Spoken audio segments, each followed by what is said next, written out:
Henry David Thoreau. La vida sin fundamentos.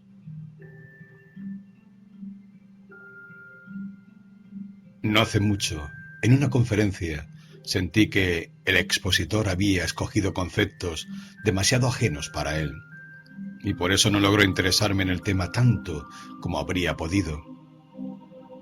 Las cosas que describía no eran cercanas a su esencia, sino alejadas y superficiales. No había, por lo tanto, un planteamiento central en su exposición. Hubiera sido mejor que él hablara desde sus propias experiencias, como lo hacen los poetas. El favor más grande que me han hecho es cuando me han preguntado lo que yo pienso y han escuchado mi respuesta. Me sorprende y me agrada cuando esto pasa, ya que es un uso poco corriente de uno mismo, como si estuvieran familiarizados con el instrumento. En general, cuando alguien está interesado en mí, es solo para saber cuántos acres he medido de su tierra. Soy un topógrafo. A lo sumo se interesan en las noticias triviales que cargo. No buscan el alimento, se conforman con la cáscara. Una vez me pidieron una conferencia sobre la esclavitud, pero en realidad me di cuenta de que querían intervenir mi conferencia con sus propios postulados, dejándome una mínima parte a mí. Así es que no acepté. Tengo como premisa, cuando me invitan a una conferencia en otro lado, que exista el deseo de oír lo que yo pienso sobre alguna materia, aunque pase por ignorante, pero nunca diré cosas agradables o complacientes con la audiencia. Tengo resuelto que les daré una fuerte dosis de mí mismo. Me han enviado llamar y se han comprometido a pagarme. Yo iré aunque los aburra, sin precedentes. Lo mismo les diría a ustedes, mis lectores. Ustedes me están leyendo, y no he viajado mucho, así es que no les hablaré de personas a miles de kilómetros. Al contrario, me acercaré al hogar tanto como pueda. Como el tiempo es corto, dejaré de lado toda lisonja y me reservaré las críticas. A continuación, analizaremos el modo en que empleamos nuestras vidas. Este mundo es un lugar para el negocio. ¡Qué ajetreo! Me despierto casi todas las noches por el bullicio de la locomoción que interrumpe mis sueños. Ya que no hay ni día domingo, sería grandioso ver a la humanidad disfrutando del ocio alguna vez. Solo existe el trabajar, trabajar, trabajar. No puedo adquirir fácilmente un cuaderno en blanco para escribir mis pensamientos. Todos tienen las rayas de los billetes y las monedas. Un irlandés, viéndome cavilar en el campo, dio por supuesto que estaba calculando mi paga. Si un hombre fue arrojado por una ventana cuando niño y quedó paralítico, o los indios lo sacaron de sus casillas, se lamentará por estar incapacitado para el trabajo. Yo pienso que no hay nada, ni siquiera el crimen, más opuesto a la poesía, a la filosofía y a la vida misma que la ocupación incansable. En las afueras de nuestra ciudad hay un individuo rudo y violento que gana mucho dinero. ¿Quién construirá una muralla debajo de la colina alrededor de sus terrenos? Las autoridades le han metido en la cabeza que esto lo mantendrá seguro, y él quiere que me pase 3 semanas cavando. El resultado será que aumentará sus arcas y dejará la ganancia a sus herederos para que la gasten fácilmente. Si llego a hacer esto, muchos me alabarán como un hombre de mucho trabajo, pero si decido dedicarme a mis propias labores, las que me reportan mayor utilidad, pero menos dinero, me mirarán como un holgazán. De cualquier modo, como no necesito que la policía me controle en labores sin mayor importancia, y no veo nada tan loable en el trato con este tipo en relación a otras empresas de nuestro gobierno o alguno extranjero, incluso la diversión sería solo para él o ellos. Por esto prefiero educarme en otra escuela. Si un hombre camina la mitad del día en el bosque por amor a él, corre el peligro de ser considerado como un haragán. Pero se ocupa todo el día, como comerciante, en cortar árboles y dejar la tierra baldía antes de tiempo, Es valorado como un ciudadano laborioso y emprendedor, como si el único interés de una ciudad en sus bosques fuera cortarlos. Muchos hombres se sentirían insultados si alguien les ofreciera contratarlos para tirar piedras sobre una muralla y luego devolverlas al otro lado, como un modo de ganarse el sustento. Pero muchos están peor empleados hoy en día. Por ejemplo, una mañana que amanecía en verano, vi a uno de mis vecinos arrastrando lentamente, con su yunta de bueyes, debajo del eje, una pesada piedra tallada. Lo rodeaba una atmósfera de laboriosidad. Su día de trabajo había comenzado y ya se asomaba el sudor en su frente. Un reproche en acto para todos los holgazanes y vagos. Se detuvo enfrente de sus bueyes y dio media vuelta con un floreo de su piadoso látigo mientras éstos avanzaban hacia él. Y yo pensé, este es el trabajo que el Congreso americano debe proteger y que todos los hombres respetan y consagran. Labor agotadora, viril y honesta, tan honesta como el día es largo, que hace que el pan tenga un sabor dulce y mantiene dulce a la sociedad. Sin duda es un grillete sagrado llevar a cabo la necesaria pero fastidiosa faena. En realidad sentí un leve reproche al observarlo desde la ventana y no embarcarme y remecerme con una labor parecida. El día transcurrió y la tarde pasé por el patio de otro vecino que tiene muchos sirvientes, gasta su dinero vanamente y no hace nada para el beneficio común. Y vi la piedra de la mañana al lado de una estructura extravagante que intentaba adornar las tierras de Lord Timothy Dexter. De inmediato desapareció. Frente a mis ojos, la dignidad del trabajo del conductor de bueyes. En mi opinión, el sol fue hecho para alumbrar esfuerzos más valiosos que este. Añadiré que este patrón se escapó hace un tiempo, en deuda con gran parte de la ciudad, y luego de pasar por los tribunales, se asentó en algún lugar para convertirse de nuevo en un mecenas de las artes. Casi siempre los caminos que te llevan a ganar dinero son cuesta abajo. El haber hecho cualquier cosa para ganar dinero simplemente es haber sido en verdad un vago o algo peor aún. Si el trabajador solo obtiene el salario que le paga el empleador, ha sido estafado, se ha estafado a sí mismo. Si quieres ganar dinero como escritor o conferenciante, debes ser popular, lo que significa descender perpendicularmente.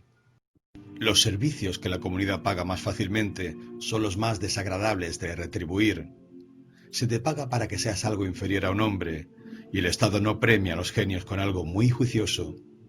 Incluso el poeta alabado no tendría por qué celebrar las vicisitudes de la realeza. Debería ser sobornado con un tonel de vino y quizás también otro poeta sería apartado de su musa para probar ese tonel. En lo que respecta a mis propios asuntos, el medir tierras es lo que hago con más satisfacción, pero mis empleadores no lo requieren. Preferirían que hiciera mi trabajo más toscamente, no tan bien.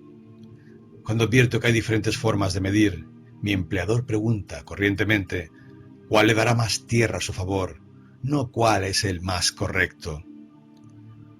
Una vez inventé una fórmula para medir pies cúbicos de leña y la intenté introducir en Boston, pero el agrimensor de allí me dijo que los compradores no querían su leña medida tan correctamente porque era demasiado minucioso para ellos. Por eso la compraban antes de cruzar el puente en la ciudad de Charleston. La mira de un trabajador debería ser no ganarse el sustento o tener un buen empleo, sino realizar bien un trabajo determinado. E incluso, en un sentido monetario, la economía de una ciudad estaría bien manejada si pagara a sus trabajadores tan bien que no sintieran que trabajaban por fines tan bajos como la mera subsistencia, sino por fines científicos o morales. No contrates a un hombre que trabaje por dinero, sino porque ama lo que hace. Es interesante que haya pocos hombres tan bien empleados, incluso desde el punto de vista de sus intereses, pero que por un poco de dinero o fama se apartan de su ocupación actual. Veo anuncios que buscan a jóvenes activos como si la actividad fuera todo el capital de un hombre joven. También me sorprendió cuando un hombre, maduro ya, me propuso, confidencialmente, algunos negocios como si yo no tuviera otra cosa que hacer, o mi vida fuera un completo fracaso hasta ese momento. Qué dudoso cumplido me dedicó, como si me hubiera encontrado en mitad de un mar tormentoso, sin ningún destino, y me hubiera invitado a seguirlo. Si lo hubiera hecho, ¿qué creen ustedes que habrían dicho los agentes de seguros?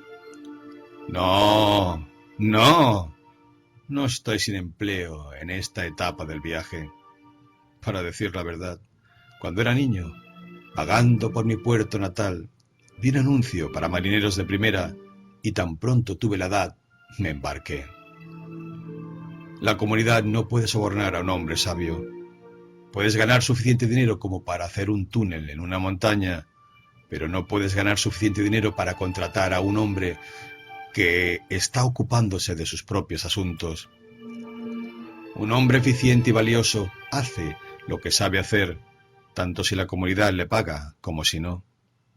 En cambio, el ineficiente ofrece su ineptitud al mejor postor y está siempre expectante a ser contratado en un oficio. Podríamos suponer que son raramente contrariados. Quizá esté siendo más celoso de mi libertad que de costumbre, porque siento que mi relación y mis obligaciones con la sociedad son todavía débiles y transitorios. Esas faenas leves que me permiten la subsistencia y por las cuales soy útil en algún grado a mis contemporáneos son tan agradables para mí que casi nunca recuerdo que son una necesidad. En ese sentido, soy exitoso. Pero preveo que si mis necesidades aumentan mucho, el trabajo requerido para cubrirlas se volverá una faena ingrata. Si vendiera mis mañanas y mis tardes a la sociedad, como la mayoría parece hacer, estoy seguro de que para mí no quedaría nada valioso por lo cual vivir. Confío en que no venderé mis derechos por una ración de cazuela.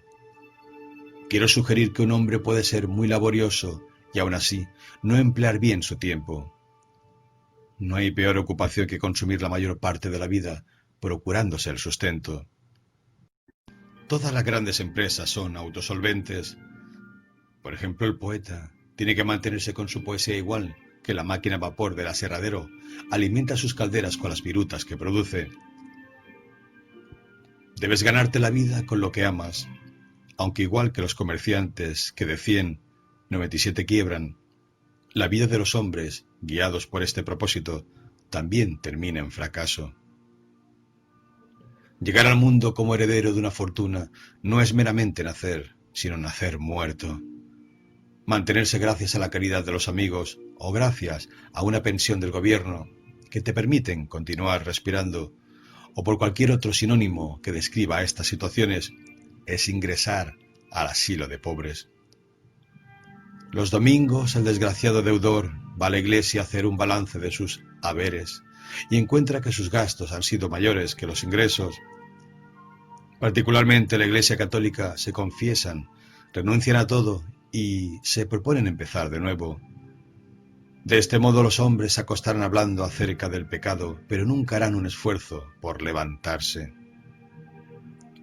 Para comparar las diversas exigencias que los hombres le hacen a la vida, es importante diferenciar entre aquellos que se satisfacen con un nivel de éxito en el cual la marca está hecha por un tiro a quemarropa y otros que aunque bajos y sin éxito pueden elevar su vida a metas más altas aunque con un ángulo de mira limitado.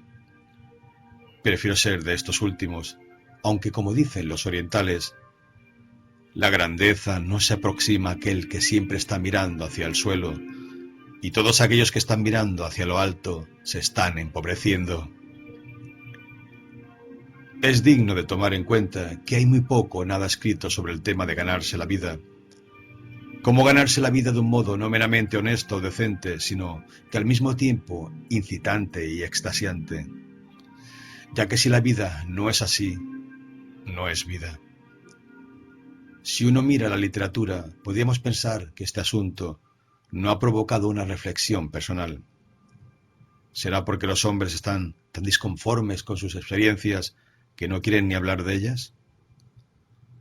Estamos todos proclives a omitir la lección de valor que enseña el dinero, la que le ha costado tanto trabajo enseñar al Creador del universo. Es impresionante lo indiferentes que son los hombres de todas las clases, incluso los llamados reformistas, ante los modos de ganarse la vida, ya sean herederos u obtengan ganancias o roben. Pienso que la sociedad no ha hecho nada por nosotros en este sentido, y en todo caso ha revertido lo que alguna vez se había logrado.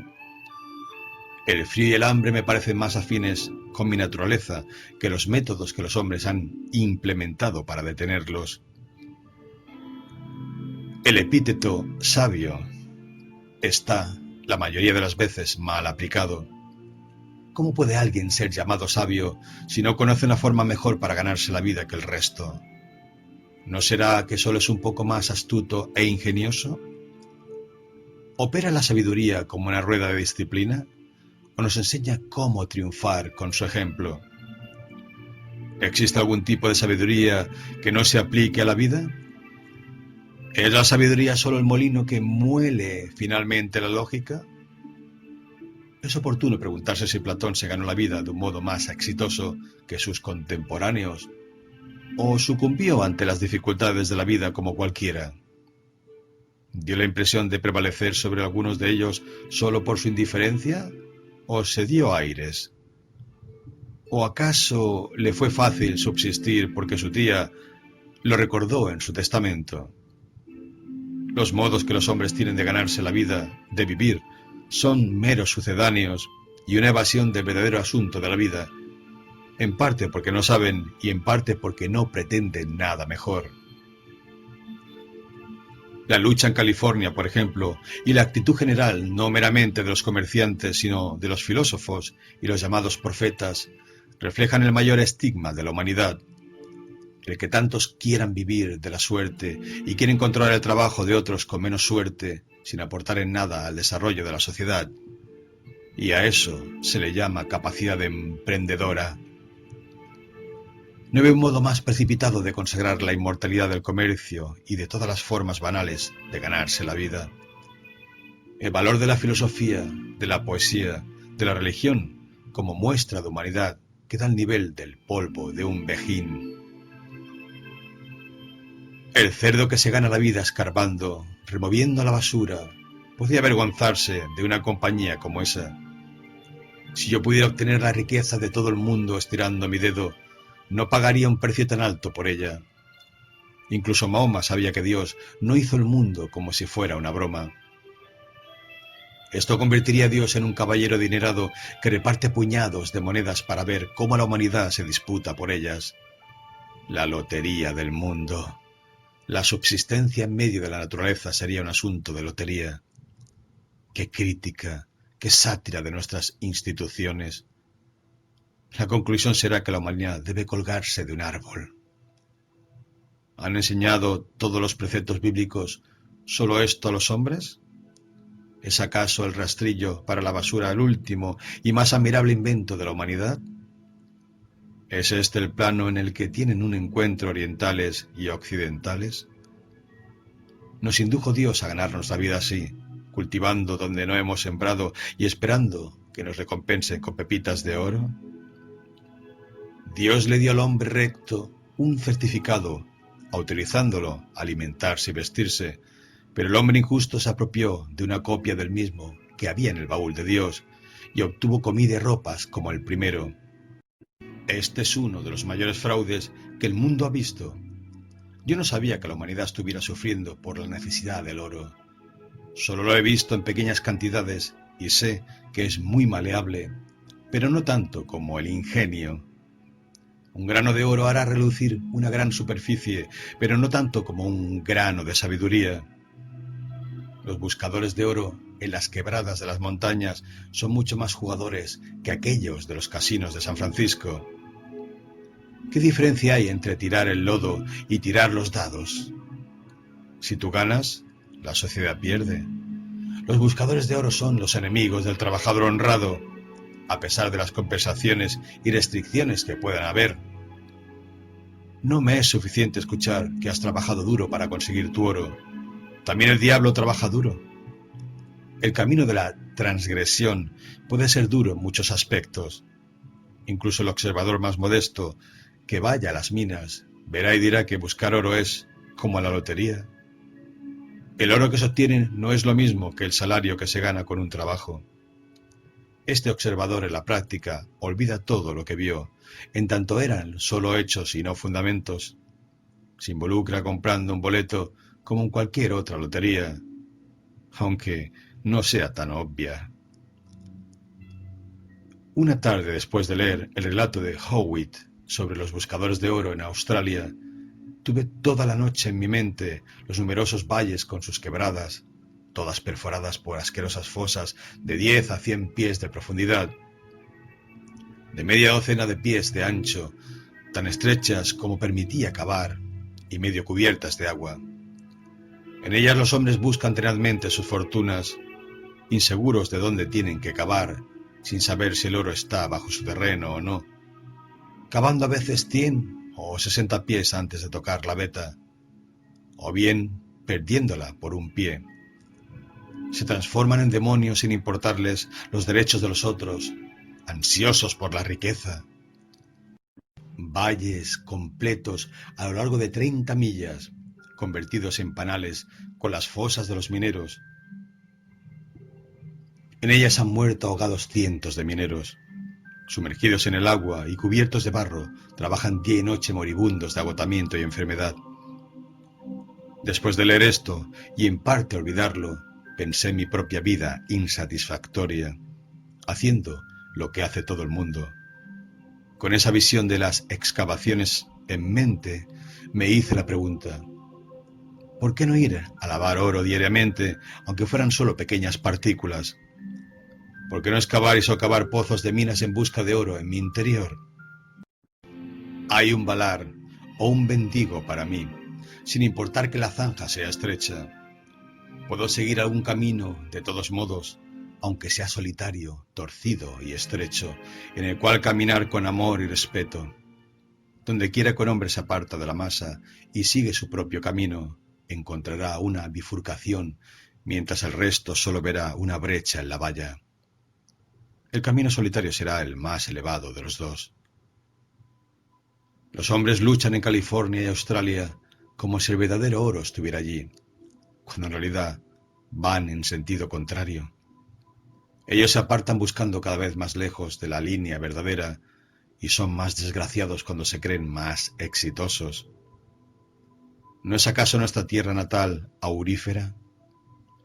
¿No fluye acaso un torrente desde las montañas doradas a nuestro valle?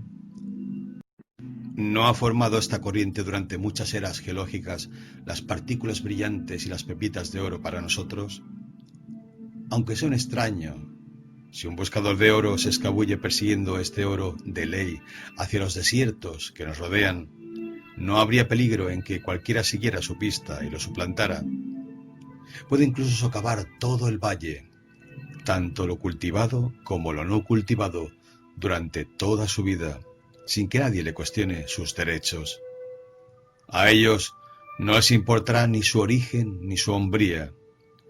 No se limitará a los 12 pies que tiene derecho a embalar, sino que podrá excavar en cualquier parte y lavar toda la tierra del mundo. Howitt se refería al hombre que encontró la pepita de oro de 28 libras en Bendigo.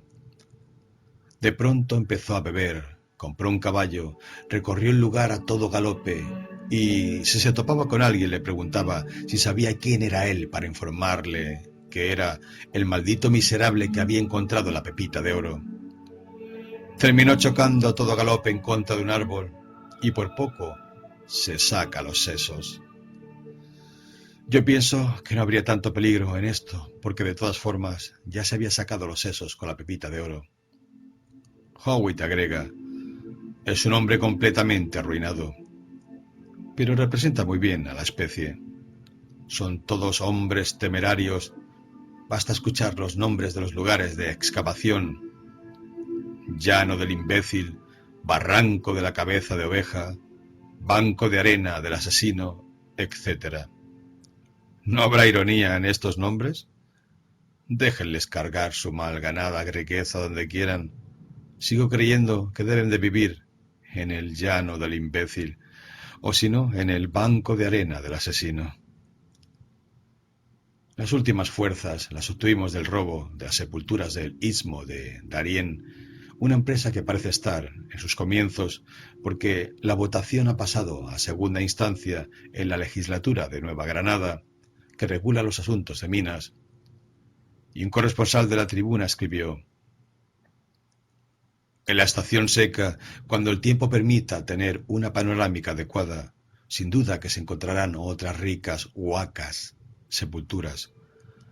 A los emigrantes les decía: no vengan antes de diciembre, prefieran la ruta del Istmo antes que la de Boca de Toro. No traigan equipaje de más, ni siquiera una tienda de campaña. Con un par de frazadas será suficiente. Un chuzo, una hacha y empuje es todo lo requerido. Estos avisos podrían haber sido tomados por la guía Burker. Concluía: si estás a gusto en casa, quédate. Lo que podríamos interpretar como: si robando tumbas en tu país logras ganarte la vida, quédate. Pero, ¿para qué ir a California como una consigna? Es la hija de Nueva Inglaterra, criada en su misma escuela e iglesia. Destaquemos que entre tantos predicadores hay muy pocos profesores de moral. Los profetas están contratados para justificar las opciones de los hombres. Muchos sacerdotes de edad avanzada, con la iluminación de la edad, me contaron con una sonrisa, entre medio de un suspiro y un estremecimiento, que no sea tan blando en estos asuntos, que lo compacte todo, para formar una sola masa de oro. Hasta el consejo más elevado que me han dado sobre estos asuntos era servil. Por otro lado, el más denso fue que no vale la pena intentar cambiar el mundo con relación a esto. No preguntes cómo se hace el pan. Te podría no gustar oírlo, ya que es preferible que un hombre pase hambre a que pierda su inocencia en el proceso de obtener el pan. Si dentro de cada hombre sofisticado no hay uno inexperto, es que se trata de un ángel del diablo. A medida que envejecemos vamos viendo de un modo más tosco, nos relajamos en nuestra disciplina y en algún grado dejamos de obedecer nuestros instintos más finos. Sin embargo, seríamos extremadamente desdeñosos si desatendiéramos las burlas de los que son más desafortunados que nosotros. En la filosofía y la ciencia no hay generalmente una explicación o verdad absoluta. El espíritu de secta y el fanatismo han plantado su pezuña en medio de las estrellas. Solo tendrás que resolver el problema de si las estrellas están habitadas o no. ¿Para qué ensuciar tanto el cielo como a la tierra? Fue triste descubrir que el doctor Kane era masón y también lo era Sir John Franklin. Pero es más cruel aún suponer que esa era la razón por la cual uno fue en busca del otro. En este país no hay ninguna revista que se atreva a publicar los pensamientos de un niño sin hacerle acotaciones. Todo tiene como última referencia a los doctores en teología. Deberíamos pedirle la opinión a los pajarillos. Llegarás a considerar el funeral de la humanidad como un fenómeno natural, porque un pequeño pensamiento puede ser el sepulturero de todo el mundo. No conozco intelectuales que sean tan abiertos y liberales que se pueda pensar en voz alta en su presencia, menos aún hablar en contra de alguna institución de la cual sean partidarios. Es su modo particular y no universal de ver las cosas. Ellos harán lo posible por interponer su achatado techo con su reducida claraboya entre tú y el cielo, cuando es esto lo único que querrías ver. Yo digo: aparta las telarañas y lava las ventanas. He sabido que en algunos liceos han votado a favor de excluir la religión como uno de sus temas. En ese caso, ¿cómo podríamos saber cuál es la religión que profesan y qué tan lejos estamos de ella? He entrado en ese terreno y me he esforzado por confesar el tipo de religión que he experimentado. para no crear suspicacias en mi auditorio. La conferencia fue tan inofensiva como la luz de la luna, porque si les hubiera leído la biografía de los grandes sinvergüenzas de la historia, habrían pensado que describía la vida de los pastores de su iglesia. En general, las preguntas que me hacen son: ¿de dónde vienes? ¿O hacia dónde vas? Una pregunta sin duda pertinente me formuló en un auditor el otro día. ¿A favor de qué es la conferencia? Me conmovió. Para ser objetivo, los mejores hombres que he conocido no han sido precisamente apacibles. Se preocupan del orden y de la adulación y analizan minuciosamente las situaciones. Usamos granito en los cimientos de nuestras casas y graneros. Construimos vallas de piedra, pero no descansamos en las piedras o el granito. Los umbrales de nuestras puertas están corroídos. ¿De qué material está hecho el hombre que no podemos vincularlo con la verdad más pura y etérea? A menudo acuso a mis conocidos de superficialidad porque hay costumbres y consideraciones que no practicamos. No nos enseñamos los unos a los otros lecciones de honestidad y sinceridad como los animales, o lecciones de solidez y estabilidad como las rocas. Sin embargo, el error es compartido, ya que no somos muy exigentes entre nosotros. En el revuelo en torno a Kossuttai, por considerarlo distintivo pero superficial que fue, solo otro político o bailarín, se habló de él en todo el país, pero se expresaba solo el sentido común. Nadie dijo la verdad. Eran meras camarillas, unos apoyados en los otros y todos juntos en nada, como los hindúes que hacen descansar el mundo en un elefante, el elefante en una tortuga, la tortuga en una serpiente, y no tienen nada que poner debajo de la serpiente. Para recordar este tipo de cosas tendremos el sombrero de Kossuth. Así de hueca e ineficaz es nuestra conversación. Lo superficial lleva a lo superficial. Cuando nuestras vidas dejan de ser íntimas y privadas, la conversación degenera en habladurías. Es muy extraño encontrar un hombre que nos cuente algo nuevo, que no haya aparecido en el diario o que no se escuche por ahí. Probablemente la única diferencia entre uno y el vecino sea que él leyó el diario o salió a tomar el té y nosotros no.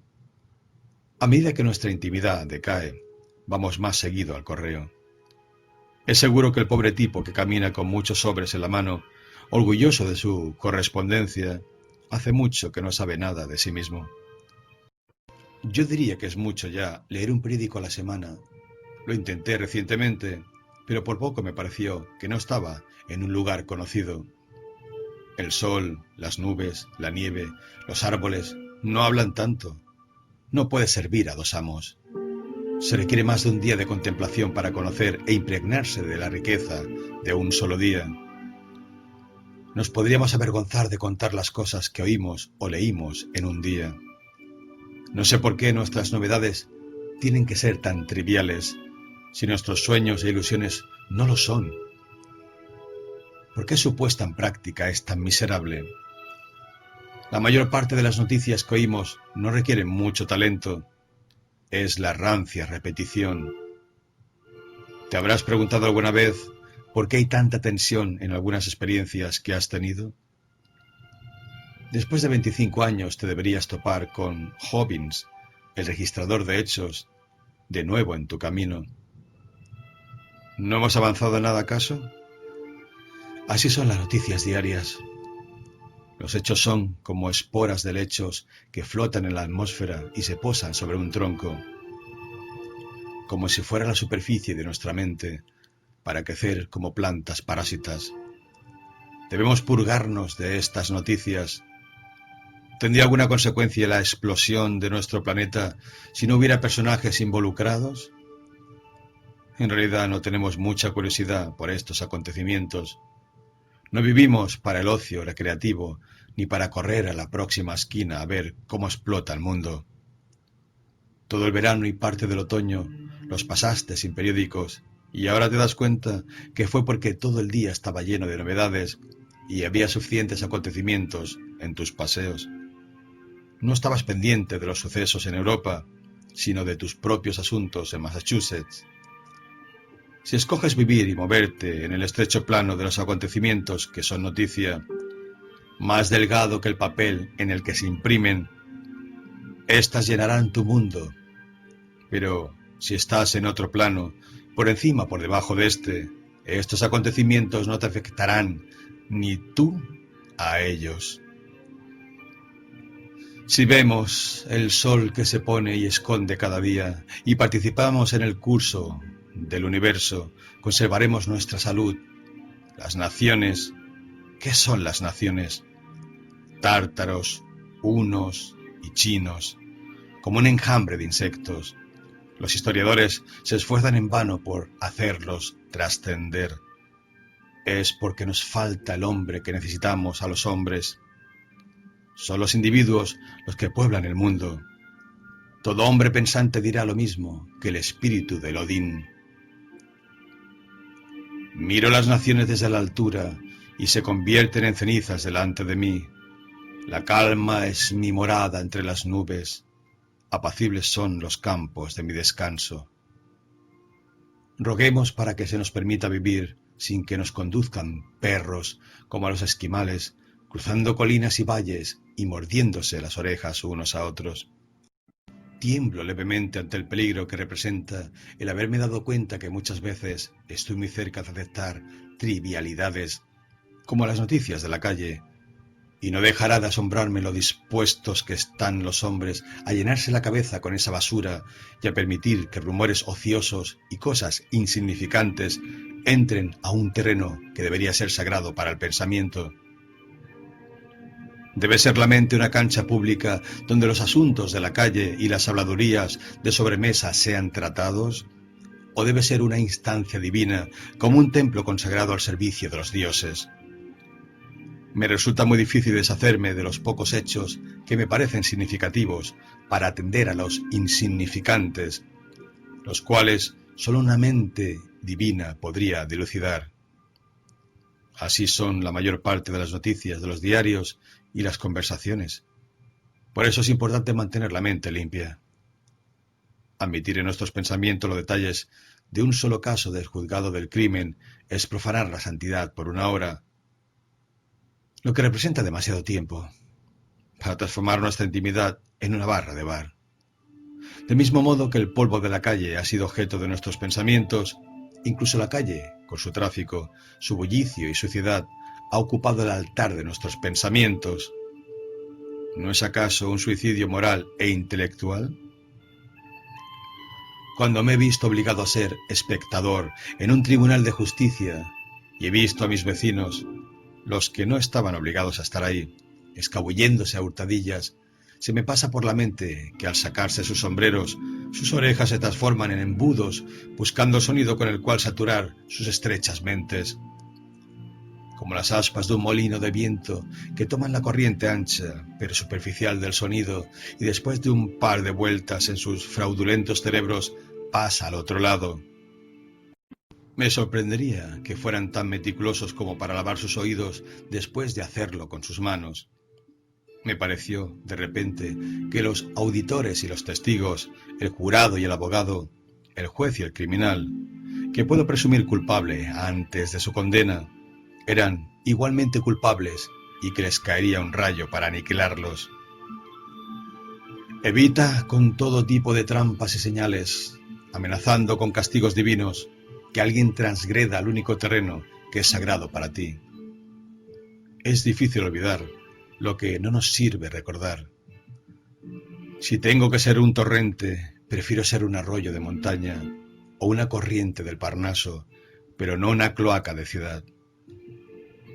Por un lado está la inspiración que proviene del murmullo de las cortes celestiales y por otro la revelación profana y ajada de los bares y los juzgados de policía. El mismo oído puede recibir ambas comunicaciones y solo el criterio del oyente determina cuál escucha y cuál no. Sostengo que la mente puede ser profanada constantemente con el hábito de considerar cosas triviales, de modo que nuestros pensamientos se impregnan de trivialidad. Deberíamos pavimentar nuestro intelecto, ya que sus bares se fragmentan con el paso de las ruedas. el pavimento más durable, superior al empedrado, a los bloques pulidos y al asfalto, es el que está en el interior de nuestras mentes y que ha sido sometido durante mucho tiempo al trajín. Ya que nos hemos tenido que autoprofanar, revertir esta situación nos demanda prudencia y devoción para resacralizarnos y hacer de nuestra mente un templo de nuevo. Debemos tratar a nuestra mente, es decir, a uno mismo, como un niño ingenuo o inocente a quien cuidar para dirigir su atención selectivamente. No leas el Times, lee Eternity. Los convencionalismos están tan extendidos porque son vulgares. Incluso los estudios de la ciencia pueden ensuciar la mente, a menos que puedan ser de algún modo borrados cada mañana, fertilizándolos con el rocío de la verdad fresca y vital. El conocimiento no llega con los detalles, sino con destellos de luz del cielo. En efecto, cada pensamiento desgasta y profundiza las huellas de la mente, que como los caminos de las calles de Pompeya demuestran que habían sido muy usados. Cuántas cosas se habrían aclarado si nos hubiéramos detenido a conocerlas un poco mejor.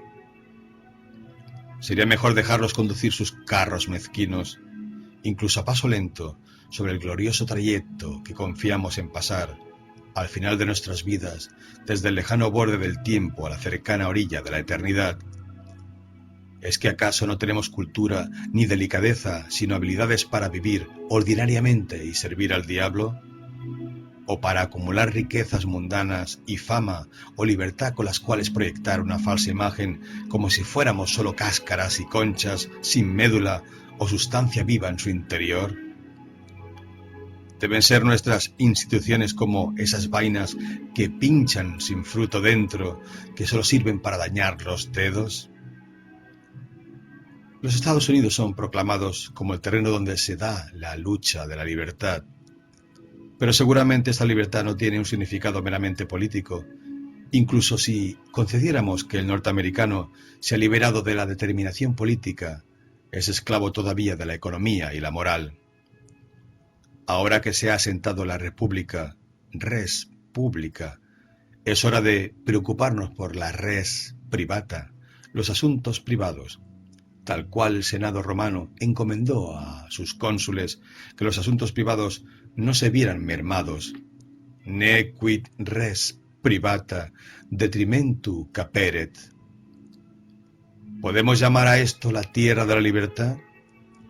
¿Tiene sentido liberarse del rey Jorge pero seguir esclavo del rey Prejuicio?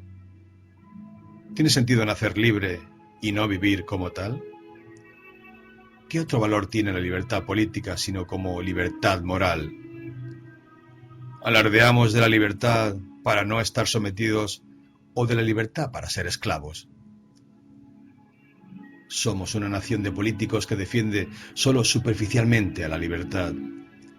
Tal vez solo los hijos de nuestros hijos serán realmente libres. Pagamos impuestos injustamente, ya que hay una parte de nosotros que no está representada. Es contribución sin representación. Contenemos en nosotros mismos multitudes, tontos y ganados. Contenemos nuestros propios cuerpos en las pobres almas, hasta que el primero consume toda la sustancia de la segunda. Con respecto a una verdadera cultura y humanidad, somos esencialmente provincianos, no metropolitanos, porque no encontramos en el hogar nuestros estandartes, porque no veneramos la verdad sino el reflejo de la verdad, porque estamos corrompidos y reducidos por una devoción al comercio, al negocio, a las fábricas, a la agricultura y cosas de este tipo que son solo medios y no fines. De este modo el Parlamento inglés es provinciano, simples pueblerinos que se traicionan a sí mismos cuando alguna cosa importante requiere ser discutida. Por ejemplo, el problema de Irlanda, y por qué no llamarlo el problema inglés. Su naturaleza está subyugada por las discusiones de las que se ocupan y su buena crianza respeta solo asuntos secundarios. Los modales más finos del mundo son groseros y presuntuosos en comparación con una inteligencia refinada. Se parecen a las modas antiguas, simples cortesías, genuflexiones y ropa corta, pasados de moda. Es por el vicio y no por los finos modales que pierden firmeza en el carácter. No son más que ropa vieja y conchas, pidiendo el respeto que se merecen las criaturas vivas. Te regalan conchas en vez de pulpa, y no se excusa el hecho de que, en el caso de algunos mariscos, la concha tenga más valor que la carne. El hombre que impone sus buenos modales sobre mí lo hace como si me estuviera mostrando las cosas que colecciona, cuando lo que yo querría es verlo a él mismo.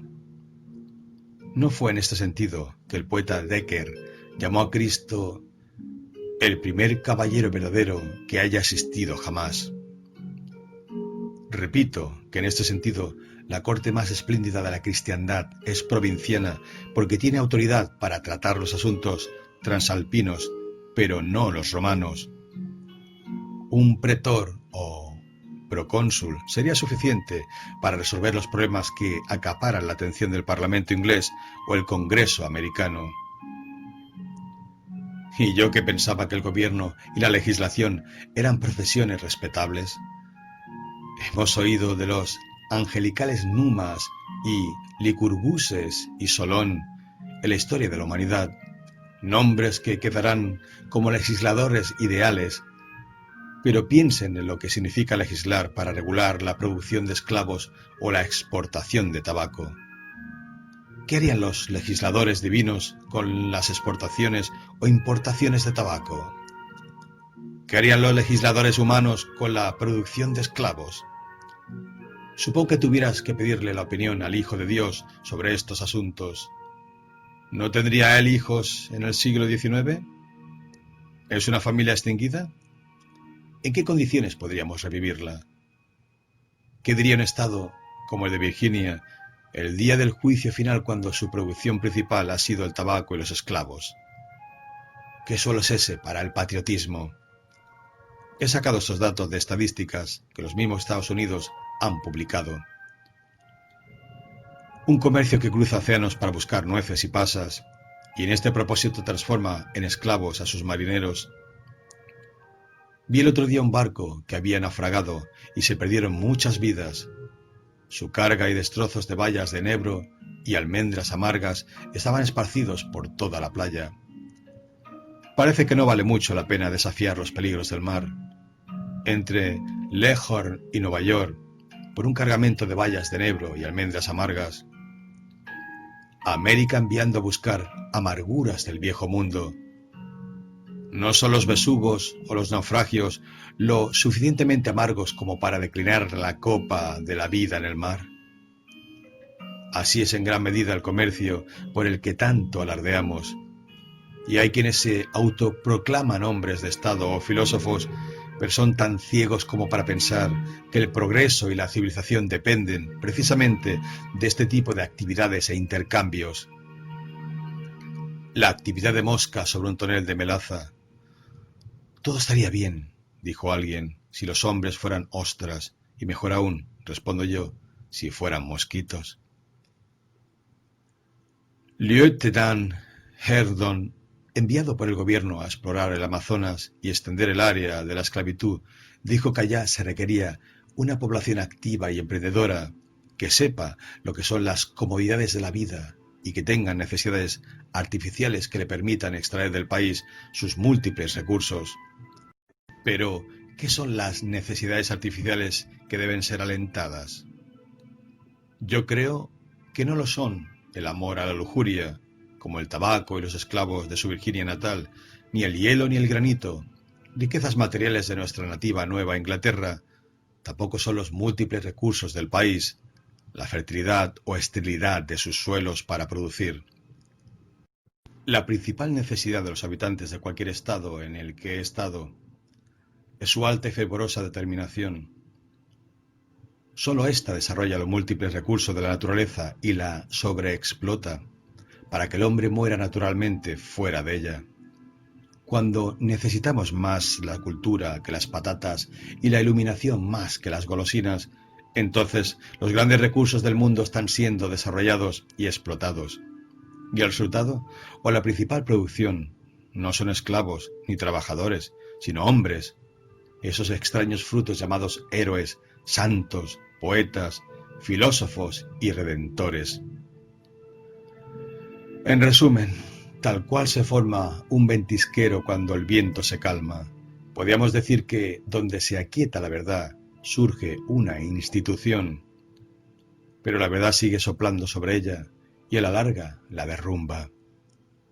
Lo que llamamos política es algo tan superficial e inhumano que nunca he aceptado abiertamente que me competa. Yo observo que los diarios dedican algunas de sus columnas especialmente a la política o al gobierno sin mayores dificultades, y esto los salva.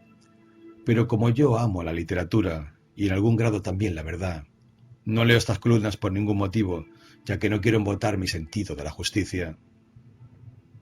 No tengo que rendir cuentas por haber leído ningún mensaje presidencial. Extraña época esta, donde los imperios, los reinos y las repúblicas llegan a quejarse a la puerta particular de los hombres. No se puede leer un periódico sin encontrar que algún gobierno miserable, duramente hundido y en sus últimas fuerzas, está entrometiéndose para que yo, lector, vote por él.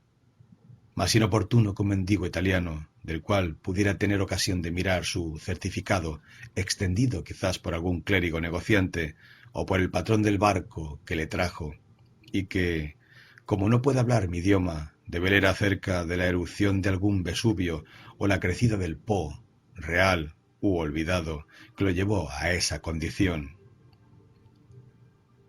En ese caso, no dudaría en recomendarle que trabaje o que vaya a un asilo o... ¿Por qué no mantiene su vida privada en silencio como hago yo casi siempre? Pobre presidente, que para conservar su popularidad y cumplir su deber está completamente aturdido. Los periódicos son el poder que manda. Cualquier otro gobierno está reducido a unos cuantos marinos en el fuerte Independencia.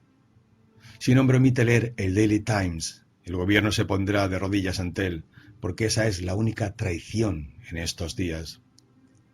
Estas cosas, como la política, la rutina diaria, que actualmente ocupan la atención de los hombres, son, a decir verdad, funciones vitales de la sociedad humana. Sin embargo, son realizadas de forma inconsciente, como el funcionamiento del cuerpo humano. Son infrahumanas, como un tipo de vegetación, aunque a veces llego a tener cierta conciencia sobre ellas. ¿Cómo alguien puede llegar a ser consciente de algunos procesos digestivos en casos como la dispepsia? Es como si un pensador se sometiera a ser digerido por el gran estómago de la creación. La política es como el estómago de la sociedad, lleno de granos y arenas, y los dos partidos políticos son sus mitades opuestas, que a veces se dividen en cuartos porque se muelen el uno al otro. No solo los individuos, sino también los estados tienen una dispepsia que se expresa con elocuencia. Nuestras vidas son un olvidar, pero también un recordar todo aquello que no hicimos consciente en nuestras horas de vigilia. ¿Por qué deberíamos encontrarnos siempre como dispépticos para contarnos nuestros malos sueños en vez de saludarnos por cada glorioso amanecer como eupépticos? De seguro que no hago una exigencia desmedida.